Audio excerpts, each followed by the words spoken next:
국민의힘이 실업급여 발언 후폭풍에 여론을 예의주시하고 있다면 더불어민주당은 의총 추인이 불발된 불체포 특권 포기를 두고 내분이 일고 있습니다. 내놓는다고 안 받으면 민주당 망합니다. 망한다는 거 본인들이 지금 목 앞에 와 있어서 체감하고 있을 건데 지금 마지막 그렇게 힘겨루기 하는 것이라고 저는 보여지고요.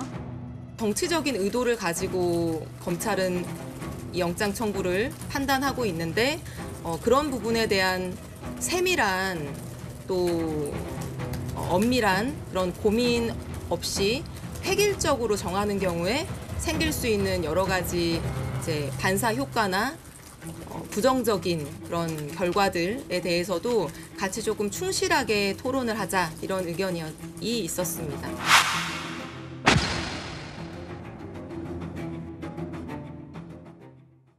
네, 어제 민주당 의원 31명이 불체포 특권을 포기하겠다는 입장문을 냈습니다. 민주당도 최대 의원 모임인 더미래도 또 의총 결의를 촉구하는 성명을 냈는데요. 김광상 변호사님, 의원들이 이렇게 나서고 있는 이유 뭘까요? 일단 혁신위원회에서 이제 불체포 특권을 제1호안으로 제의했잖아요. 예. 결국 지지부진하고 또 의원총회를 2번이나 열었지만 결국 통과되지 못했어요. 그러면 전체적으로 보면 민주당 의원들은 불체포 특권을 이제 포기할 의사가 없구나 이런 생각할 수 있는 거 아닙니까? 그러면 혁신하겠다고 결의를 하고 혁신위원회까지 꾸렸는데 하나도 진전이 되고 있지 않는 거죠. 그래서 아마 의원총회에서도 불체포 특권에서 포기하지 않은 측하고 그럴 수 없다는 측하고 굉장히 갈린 것 같습니다. 그러면 포기한다는 측은 결국 민주당의 어떤 이미지랄지 쇄신이랄지 이런 부분에 있어서 만약에 1호 혁신안이 무산이 되면 다음 이제 총선에서 엄청나게 불리할 거라고 이제 생각할 가능성이 크다 이렇게 높아요. 그런데 이제 31명 몇몇을 보면 주로 비명계인 것 같아요. 예. 그런데 전에 이재명 대표가 교섭단체 연설할 때 불체포 특권 포기하겠다고 했잖아요.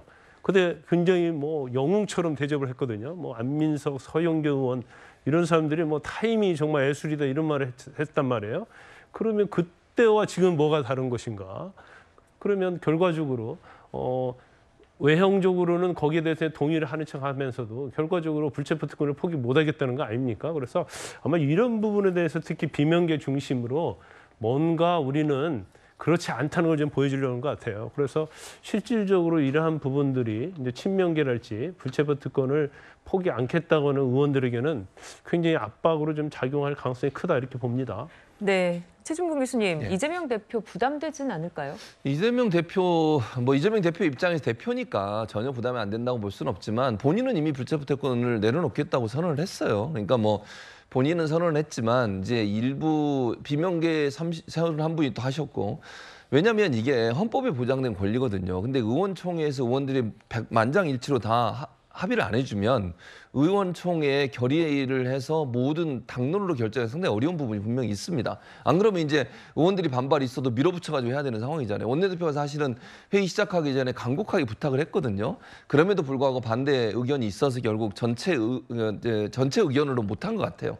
그래서 아마 저는 자발적으로 하면 된다고 생각해요. 지금 상황에서는 어쩔 수 없이 지금 의원들 전체 의견이 모아지지 않는 상태에서는 하고 이제 본인들이 정말 해야 되겠다고 판단하신 분들이 하고 그걸 또 그렇다고 대표가 밀어붙여가지고 모든 사람이 다 하세요 이렇게 하기는 상당히 또 부담이 있습니다. 당내 반발도 있고 이거 아까도 말씀드린 헌법에 보장된 권리인데 그 권리를 당 대표가 이래라 저래라 얘기할 수 있는 것도 아니라고 저는 보고요. 예. 설득을 했음에도 불구하고 설득이 안 통한 부분에 대해서는 좀 이제 안타까움이 있지만 그럼에도 불구하고 의원들 개개인이 저는 31명뿐만 아니라 플러스해서 더 다른 분들도 하시면 된다고 생각해요. 국민의힘도 사실은 전체 확인하지 김웅 의원이 지금 안 했거든요. 그러니까 그것도 본인의 선택의 문제인 거니까 저는 그 부분에 대해서는 그런 방식으로 풀어가는 게 맞다고 생각합니다. 네, 그런데 명단에 이름을 올린 이상민 의원은 최근 당으로부터 경고를 받기도 했습니다. 김병민 최고께서는 이런 상황을 좀 어떻게 보십니까? 이재명 대표가 조금 더 강단 있는 리더십을 보여야 된다는 여론들이 직면하지 않을까 싶습니다.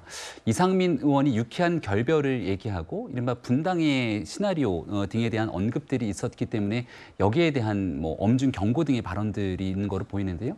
과거에 심리적 분당이라는 단어를 꺼냈던 것은 안민석 의원의 목소리이기도 합니다. 예. 근데 그런 메시지가 나올 때 당은 뭔가 강력하게 움직이질 않았거든요. 그러니까 친명계냐 비명계냐 이재명 대표 리더십을 흔드냐 아니냐에 대한 이 결과 등에 따라서 지금 민주당이 조금 다른 방향으로 가고 있는 것은 아닌가라는 생각이 듭니다. 조금 네. 전에 얘기했던 이 불체포 특권을 내려놓겠다는 것도 이재명 대표가 스스로 얘기했기 때문에 비명계가 서명할 때 최소한 본인이 거기에 같이 서명할 수 있는 것 아닌가요?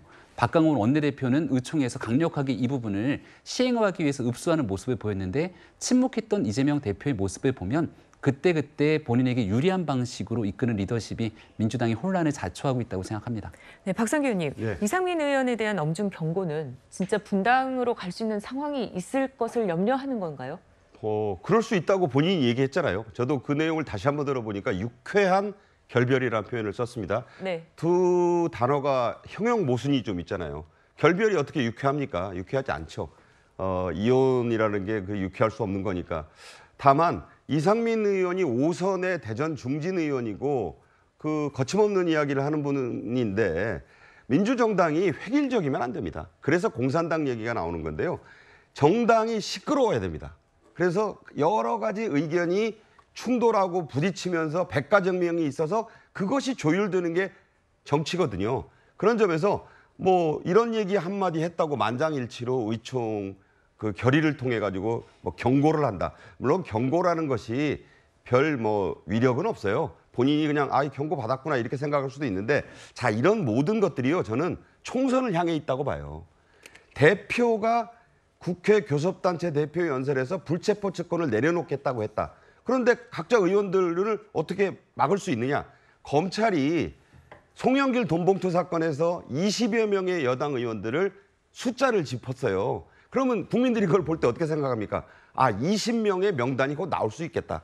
그러면 그 20명이 불체포 특권을 헌법상의 권리인데 포기하겠습니까? 안 할 거거든요. 저는 이런 예측을 한번 해봅니다. 과거에 아이스버킷 챌린지라고 있었어요. 네. 얼음물 뒤집어 쓰면서 계속해서 퍼져나가는 거. 자, 31명이 이제 이렇게 했는데 앞으로 각자 개별적으로 나는 불체포 특권 포기하겠다고 실명 버킷 챌린지를 하는 일이 곧 벌어지지 않을까. 저는 그렇게 생각해 봅니다. 네, 국내 정치권 얘기 나눠봤습니다. 네 분과는 여기서 인사드리겠습니다. 고맙습니다.